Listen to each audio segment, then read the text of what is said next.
Hello everyone, welcome to my channel. So today we are starting off with the topic 1.6 Communication of Offer and Acceptance.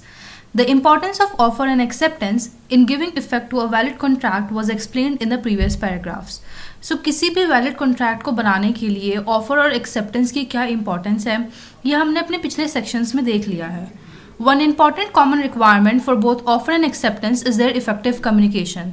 और चाहे वो offer हो या acceptance हो, उनका effective communication बहुत ही ज़्यादा necessary होता है.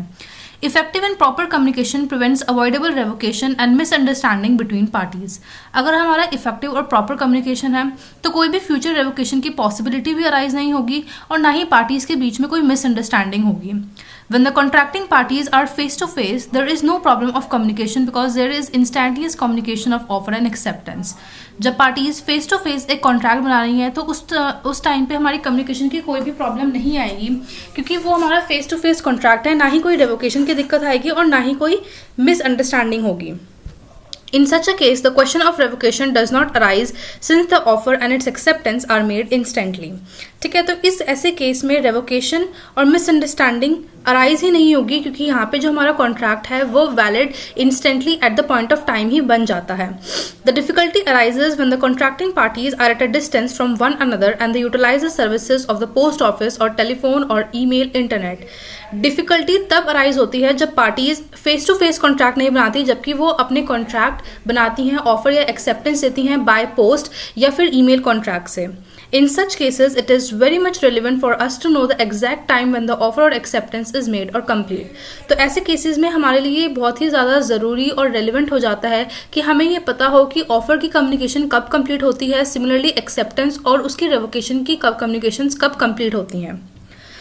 The Indian Contract Act 1872 gives a lot of importance to time element in deciding whether the offer or acceptance is complete. Indian Contract Act 1872 में टाइम के एलिमेंट की बहुत ही ज़्यादा इंपॉर्टेंस दी गई है. कैसे इंपॉर्टेंस दी गई है टाइम एलिमेंट की वो हम अपने अपकमिंग सेक्शंस में देखते हैं. Communication of offer. In terms of section 4 of the act, the communication of offer is complete when it comes to the knowledge of the person to whom it is made. Act का section 4 ये कहता है कि offer का communication तब complete हो जाता है जब जिसे वो दिया गया हो उसे उसकी नॉलेज हो. फॉर एग्जांपल, मैं आपको एक ऑफर दे रही हूँ कि मैं आपको पढ़ाऊंगी और आपको वो ऑफर तब जब आपकी नॉलेज में आ जाएगा तो वो ऑफर का कम्युनिकेशन कंप्लीट हो जाएगा. लाइक फॉर एग्जांपल, इसे हम पोस्ट के थ्रू समझते हैं. मैंने आज 16 अप्रैल को आपको एक लेटर लिखकर भेजा कि that I want to take your tuition classes. वो लेटर आपके पास आया 17 को और आपने उस लेटर को पढ़ा 18 अप्रैल को. तो 18 अप्रैल को जब आपको नॉलेज आ जाएगी कि मेरा लेटर आपके पास आया है और उस लेटर में ये सब ऑफर है तो मेरा मान जाएगा कि मेरा ऑफर का कम्युनिकेशन 18 अप्रैल को कंप्लीट होगा. Example 54, where A makes a proposal to B by post to sell his house for 5 lakh and the letter containing the offer is posted on 10th March. This is similar which I have discussed right now with you. अगर A ने B को proposal दिया कि वो अपना घर 5 लाख में बेचेगा और वो लेटर उसने पोस्ट करा 10 मार्च को और वो B को पहुंचा 12 मार्च को, तो ऑफर जो है वो कम्युनिकेट होगा 12 मार्च को. ठीक है, जब वो उसकी नॉलेज में आ जाएगा. Thus, it can be summed up that when a proposal is made by post, its communication will be complete when the letter containing the proposal reaches the person to whom it is made. ठीक है, तो जब वो letter जिस person को जाना चाहिए था उसको पहुंच जाएगा तब उसका कम्युनिकेशन कंप्लीट हो जाएगा. Mere receiving of the letter is not sufficient. Letter का रिसीव होना ही सफिशिएंट नहीं है. He must receive और read the message contained in the letter. उसका उस लेटर में ऑफर को पढ़ना और समझना भी बहुत ही ज़्यादा इंपॉर्टेंट है. He received the letter on 12th March. उसको 12th मार्च को लेटर मिल गया बट उसने 15 मार्च को पढ़ा. तो इस केस में जो कम्युनिकेशन होगा वो 15 मार्च को कंप्लीट होगा, ना कि 12 मार्च को. ठीक है, सिर्फ लेटर का रिसीव होना is not a very important point here. जब लेटर का रिसीव होगा और आप उसको पढ़ लेंगे तो तब हमारा ऑफर का कम्युनिकेशन कंप्लीट होगा. Communication of acceptance. There are two issues for discussing and understanding. They are the modes of acceptance and when is acceptance complete. तो इसमें हमारे पास दो इंपॉर्टेंट पॉइंट आते हैं डिस्कशन के लिए कि एक्सेप्टेंस के क्या मोड हैं और एक्सेप्टेंस कब कंप्लीट होती है. Let us first consider the modes of acceptance. तो सबसे पहले हम एक्सेप्टेंस के मोड्स को समझेंगे. Section 3 of the Act prescribes in general terms two modes of communication, namely by any act or by omission, intending thereby to communicate to other or which was the effect of communicating it to other.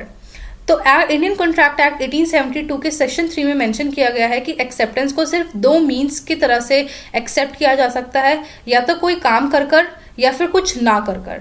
कैसे, वो हम समझते हैं।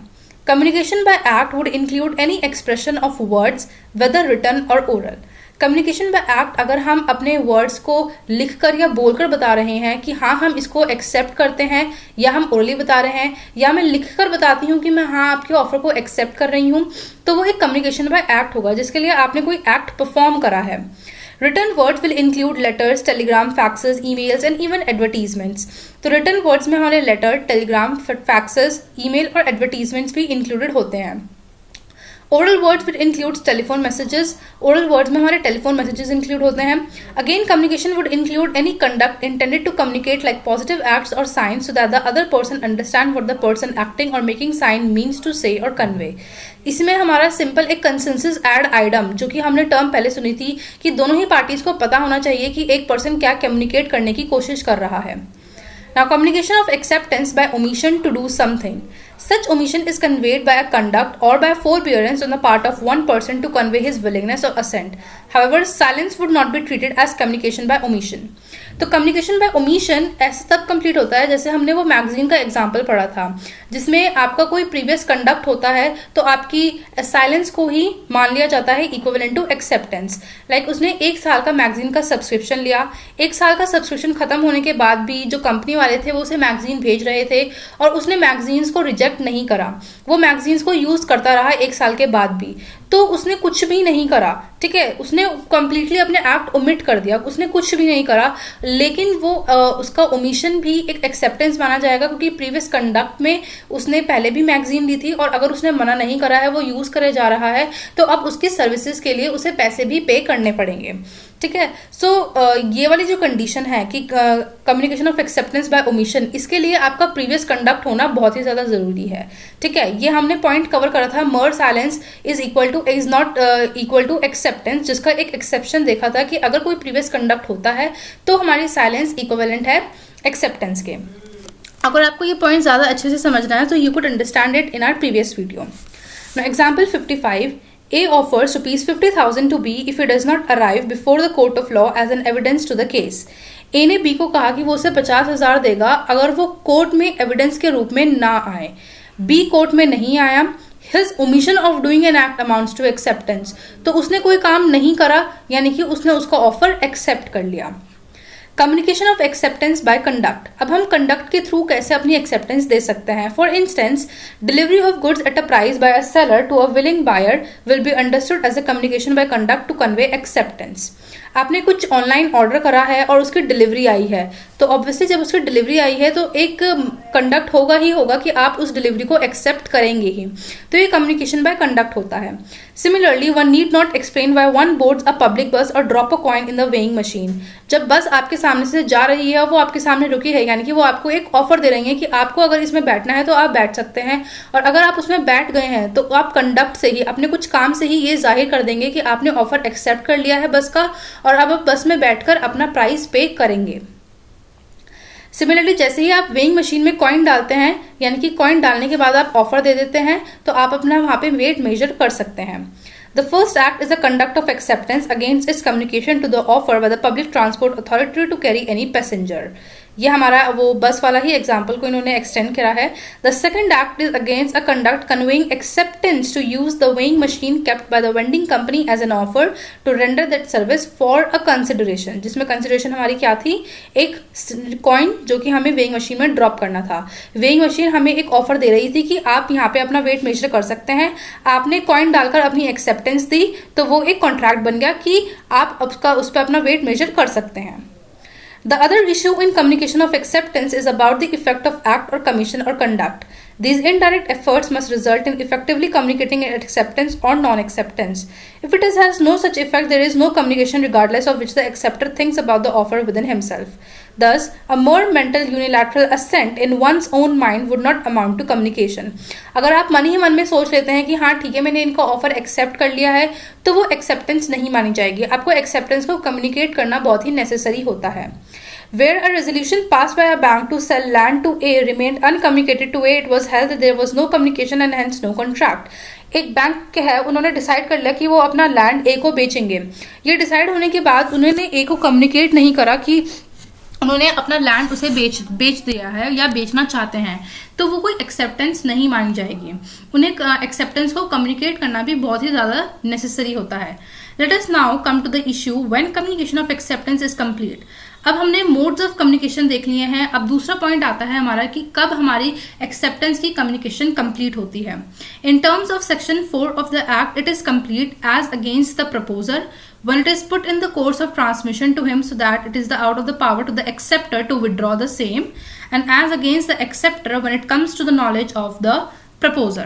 तो इसमें हमारे दो point आते हैं, एज अगेंस्ट प्रपोजर जो ऑफर दे रहा है और एज अगेंस्ट एक्सेप्टर जो उसे एक्सेप्ट कर रहा है। इसे हम बहुत ही ध्यान से एग्जाम्पल के थ्रू समझते हैं because there is some technical difficulty in this language. So बहुत ही ध्यान से हम इसे एग्जाम्पल के थ्रू समझेंगे। Where a proposal is accepted by a letter sent by the post, the communication of acceptance will be complete as against the proposer when the letter of acceptance is posted, and as against the acceptor when the letter reaches the proposer. For instance, in the above example, if B accept A's proposal and send his acceptance by post on 14th March, अब B ने क्या करा, ए का proposal accept कर लिया और उसे 14th को पोस्ट डाल दी। The communication of acceptance as against A is complete on 14th। B ने एक्सेप्ट करा है ए के थ्रू। फॉर एग्जाम्पल टेक, यहाँ पर बी है और यहाँ पर ए है, तो ए ने ऑफर दिया, बी ने एक्सेप्ट करा, उसने पोस्ट के थ्रू भेज दिया 14th को, तो उसका कम्युनिकेशन एज अगेंस्ट प्रपोजर जिसने ऑफर दिया है इसके अगेंस्ट कब कंप्लीट होगा, 14th को, जब वो उसे विड्रॉ नहीं कर सकता है। और as against B acceptance will be complete when the letter reaches A. और अगर हम बी के अगेंस्ट बात करते हैं तो उसकी एक्सेप्टेंस कब कंप्लीट मानी जाएगी, जब वो ए की नॉलेज में आ जाएगी। फॉर एग्जाम्पल, मैंने आपको ऑफर दिया कि मैं आपको ये सामान बेचूंगी। ये ऑफर का कम्युनिकेशन कब कंप्लीट होगा, when you have the knowledge of it. ठीक है, जब आपको पता चल जाएगा कि आपका ऑफर ऐसे ऐसे आया है, तो तब मेरे ऑफर का कम्युनिकेशन कंप्लीट हो जाएगा। आपने अपनी एक्सेप्टेंस दी, तो आप मेरा acceptance as against me will be completed when you will post the letter, and acceptance as against you will be completed when the acceptance will reach to me. ठीक है, जब वो मेरी नॉलेज में आ जाएगा। Here A, the proposer, will be bound by B's acceptance even if the letter of acceptance is delayed in post or lost in transit. The golden rule is proposal becomes bound by the contract the moment acceptor has posted the letter of acceptance. जैसे ही B आपने अपना acceptance का letter भेज दिया है, तो हमारे बीच में एक कॉन्ट्रैक्ट बन चुका है और तब मैं अपने ऑफर को वापस नहीं ले सकती हूँ। But it is necessary that the letter is correctly addressed, adequately stamped and duly posted. In such an event, the loss of letter in transit wrongly delivered will not be affect the validity of the contract. और किसी भी contract की validity को effect, अगर आप अच्छे से उस लेटर को पोस्ट कर रहे हैं, सही एड्रेस डाल रहे हैं, अच्छे तरीके से स्टैम्प कर पोस्ट कर रहे हैं, तो तब अगर वो खो भी जाता है तो आपका कॉन्ट्रैक्ट में कोई भी दिक्कत नहीं आएगी। However, from the point of view of acceptor, जो उसे एक्सेप्ट कर रहा है, he will be bound by his acceptance only when the letter of acceptance has reached the proposer. और उसकी एक्सेप्टेंस कब कंप्लीट होगी, जब वो उसकी एक्सेप्टेंस मेरी नॉलेज में आ जाएगी। So it is crucial in this case that the letter reaches the proposer. If there is no delivery of the letter, the acceptance should be treated as having been completed from the viewpoint of proposer, but not from the viewpoint of acceptor. Of course, this will give rise to an awkward situation of only one party to the contract being treated as bound by the contractor, though no one would be sure to whether the letter of acceptance had gone. देखिए, बहुत ही simple terms में हम इसको समझते हैं। मैंने आपको offer दिया कुछ चीज बेचने का, उस ऑफर की कम्युनिकेशन कब कंप्लीट होगी, जब आपको उस ऑफर की नॉलेज हो जाएगी। एक्सेप्टेंस की बात अगर हम करें तो एक्सेप्टेंस दो पार्ट में डिवाइड होती है, as against offeror, as against offeree. ठीक है, आप एक्सेप्टर और एक्सेप्टेंस इनकी बातों को छोड़ दीजिए, हम दो वर्ड समझते हैं, ऑफरर और ऑफरी। ऑफरर मैं हूं और ऑफरी आप हैं। ऑफरर मैं इसलिए हूं क्योंकि मैंने आपको ऑफर दिया है, और ऑफरी आप हैं क्योंकि आपको ऑफर मिला है। तो जो ऑफर है वो तो एक ही डायमेंशन में कंप्लीट हो जाता है जब उसकी नॉलेज आपको हो गई। अगर हम एक्सेप्टेंस की बात करें तो एक्सेप्टेंस के दो डायमेंशन होते हैं, मेरी तरफ से एक्सेप्टेंस कब कंप्लीट होगी और आपकी तरफ से एक्सेप्टेंस कब कंप्लीट होगी। तो मेरी तरफ से एक्सेप्टेंस उस दिन कंप्लीट होगी जब आप अपना लेटर ऑफ पोस्ट कर देंगे। ठीक है, जब आप अपना लेटर पोस्ट कर देंगे उस दिन मेरे अगेंस्ट एक्सेप्टेंस खत्म और मैं ऑफर को विड्रॉ नहीं कर सकती हूँ। आपकी अगेंस्ट एक्सेप्टेंस तब कंप्लीट होगी जब आपकी एक्सेप्टेंस मेरी नॉलेज में आ जाएगी, ठीक है। तो बस आपको सिर्फ ये 2 लाइनें समझनी है, इसके अलावा इस टॉपिक में ऐसा कुछ भी खास नहीं है। I know this is a little complicated one, but आपको बहुत ही ध्यान से इसे अगर एग्जाम्पल्स के थ्रू समझेंगे तो ये बहुत ही ज़्यादा ईजी और बहुत ही ज़्यादा एकदम बेसिक कॉमन सेंस वाला टॉपिक है। एक्सेप्टेंस ओवर टेलीफोन और टेलेक्स और fax. When an offer is made of instantaneous communication like telex, telephone, fax or through email, the contract is only complete when the acceptance is received by the offeree and the contract is made at the place where the acceptance is received. However, in case of call drops and disturbance in the line, there may not be a valid contract. अगर आप contract अपने phone पर या email से बना रहे हैं तो वो एक वैलिड कॉन्ट्रैक्ट होगा, बट अगर कोई डिस्टर्बेंस है, कॉल ड्रॉप्स हैं या लाइन में कुछ डिस्टर्बेंस है तो एक वैलिड कॉन्ट्रैक्ट नहीं बनेगा. Communication of special condition. Sometimes there are situations where there are contracts with a special condition. कुछ बार ऐसी सिचुएशंस आ जाती हैं जिसमें कुछ कॉन्ट्रैक्ट्स होती हैं जिनकी कुछ स्पेशल कंडीशंस होती हैं. These special conditions are conveyed with tacitly and the acceptance of these conditions are also conveyed by the offeree again tacitly or without even realizing it. ठीक है. स्पेशल कंडीशंस की communication कैसे होती है ये हम एग्जाम्पल के थ्रू समझते हैं. Where a passenger undertakes a travel, the conditions of travel are printed at the back of the ticket. Sometimes these special conditions are brought to the notice of the passenger, sometimes not. In an event, the passenger is treated as having accepted the special condition the moment he bought his ticket. अब जब आप train में चढ़ते हैं तो ticket के पीछे कुछ स्पेशल कंडीशंस दी होती हैं कि अगर आपका सामान खोएगा तो उसके जिम्मेदार आप होंगे, ठीक है. तो आप उन स्पेशल कंडीशन को एक्सेप्ट करें या ना करें. अगर आपने वो टिकट को एक्सेप्ट कर लिया है तो इसका मतलब ये है कि वो स्पेशल कंडीशंस भी आपने एक्सेप्ट कर ली हैं, ठीक है. तो ये कुछ कम्युनिकेशन ऑफ स्पेशल कंडीशंस तब कंप्लीट हो जाती हैं जब आप उनके ऑफर को एक्सेप्ट कर लेते हैं. आपने वो टिकट एक्सेप्ट करा, इसका मतलब ये हुआ कि आपने उन स्पेशल कंडीशंस को भी एक्सेप्ट कर लिया है. When someone travels from one place to another by air, it could be seen that special conditions are printed at the back of the air ticket in small letters. In a non-computerized train ticket, even these are not printed.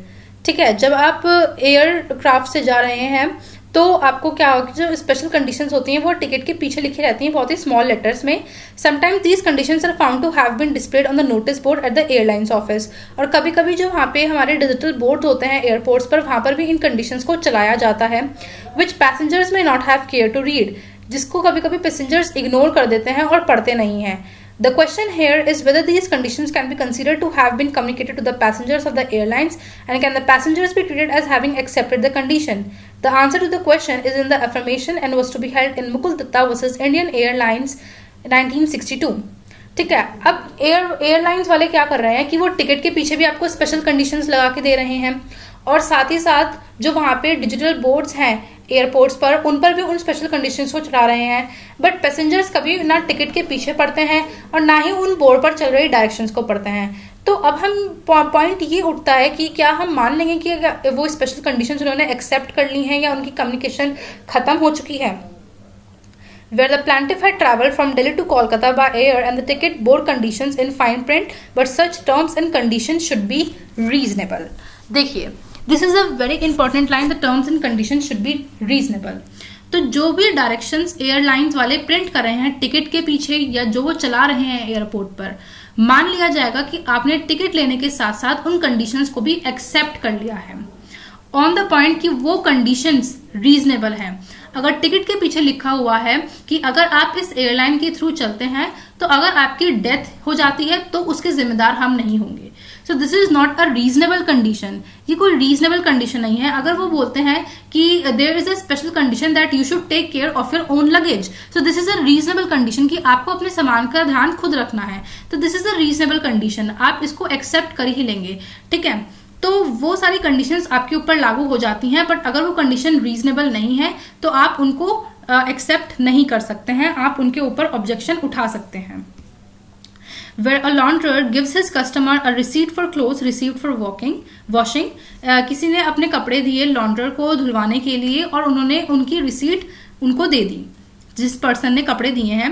The receipt carries special conditions and are to be treated as having been duly communicated to the customer and therein a tacit acceptance of these conditions is implied by the customer's acceptance of the receipt. ठीक है.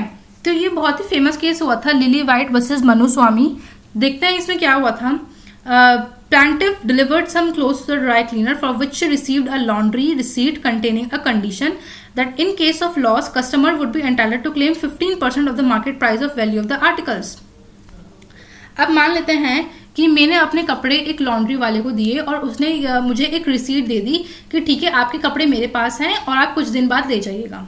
उस receipt के पीछे ये लिखा है कि अगर इन चांस आपके कपड़े खो जाते हैं तो उस कपड़े का जो मार्केट प्राइस है उसका 15% प्राइस हम आपको देंगे। सो this is not a reasonable condition कि अगर वो कपड़ा चाहे महंगा हो या कितना ही सस्ता हो तो उसका मार्केट प्राइस जो कि बहुत ही ज्यादा फ्लक्चुएट करता है उस मार्केट प्राइस का भी सिर्फ 15% आप वापस करेंगे। तो ये कोई रीजनेबल कंडीशन नहीं है। P lost her new sari, उन्होंने अपनी न्यू साड़ी खो दी। Held the terms were unreasonable and P was entitled to recover full value of the sari from the dry cleaner. तो वो एक जो कंडीशन थी वो बिल्कुल अनरीजनेबल कंडीशन थी, इसलिए पी वो पूरा पैसा वसूल ले सकती है उस लॉन्ड्रर से, उस ड्राई क्लीनर से। In the case referred above, the respective documents have been accepted without a protest and hence amounted to tacit acceptance. तो tacit acceptance तब होती है जब स्पेशल कंडीशंस आप एक्सेप्ट कर लेते हैं किसी एक आर्टिकल को एक्सेप्ट करने से बाद। ठीक है, जैसे आपने टिकट एक्सेप्ट करा तो उनकी जो स्पेशल कंडीशंस हैं आपने उनकी भी एक tacit acceptance दी है, एक silence acceptance दी है। Now standard forms of contract. It is well established that a standard form of contract may be enforced on another who is subjectively unaware of the content of the document, provided the party wanting to enforce the contract has given notice which in the circumstances of a case is sufficiently reasonable, but the acceptor will not incur any contractual obligation if the document is so printed and delivered to him in such a state that it does not give reasonable notice on its face that it contains certain special condition. In this connection, let us consider a converse situation. A transport carrier accepted the goods for transport without any condition. Subsequently, he issued a circular to the owner of the goods limiting his liability for the goods. In such a case, since the special conditions were not communicated prior to the date of contract of transport, there was not binding on the owner of good. देखिए, अब क्या होता है कि special conditions आपने communicate करी ही नहीं है। फॉर एग्जाम्पल, एक ट्रांसपोर्ट कैरियर था, उन्हें गुड्स एक्सेप्ट करने थे और कहीं और डिलीवर करने थे। ठीक है, अब उन्होंने गुड्स ले लिए हैं और बाद में गुड्स लेने के बाद जब वो उन्हें डिलीवर करने जा रहे हैं तो उनके ऊपर कंडीशन आती है कि इनकी लायबिलिटी भी आपके ऊपर है। जो लायबिलिटी ओनर के साथ थी वो लायबिलिटी भी अब आपके ऊपर है। तो ये ऐसी कंडीशन थी जो कॉन्ट्रैक्ट से पहले नहीं बताई गई थी। तो जब कॉन्ट्रैक्ट से पहले नहीं बताई गई है और during the performance of the contract जब आपके ऊपर कोई कंडीशन लगा लेते हैं तो वो एक बाइंडिंग कंडीशन नहीं हो सकती है, आप उसको इग्नोर कर सकते हैं। ठीक है, ये इतना इंपॉर्टेंट केस नहीं है, बट ठीक है, एक बात थी जो कि आपको समझनी थी, that is Rajput transport corporation versus Ghanshyam. Standard forms of contract होते हैं, यानी कि अगर कॉन्ट्रैक्ट बनाने से पहले ही आपको अपनी सारी स्पेशल कंडीशंस बतानी होगी। अगर कॉन्ट्रैक्ट बनने के बाद आप कोई नई स्पेशल कंडीशन डालते हैं तो वो किसी भी पार्टी के ऊपर बाइंडिंग नहीं होगी। इसका मतलब सिर्फ और सिर्फ यही था। ठीक है, कि आप डेट ऑफ कॉन्ट्रैक्ट बनाने से पहले ही अपनी स्पेशल कंडीशन नहीं बताते हैं तो वो बाइंडिंग नहीं होगी। एज सिंपल एज दैट, अगर आप कॉन्ट्रैक्ट बना रहे हैं और अगर उसमें कोई स्पेशल कंडीशन है तो आप कॉन्ट्रैक्ट बनाते टाइम या बनाने से पहले ही आप उसे बता दें, क्योंकि अगर कॉन्ट्रैक्ट बनने के बाद आप उन स्पेशल कंडीशंस को कम्युनिकेट करते हैं तो वो हमारी एक लेजिट स्पेशल कंडीशंस नहीं मानी जाएंगी, उन्हें कोई भी पार्टी के ऊपर वो बाइंडिंग नहीं होगी और ना ही वो उनको फॉलो कर सकते हैं। They can completely ignore those special condition. ठीक है, so this is it for this video. Thank you so much for watching this.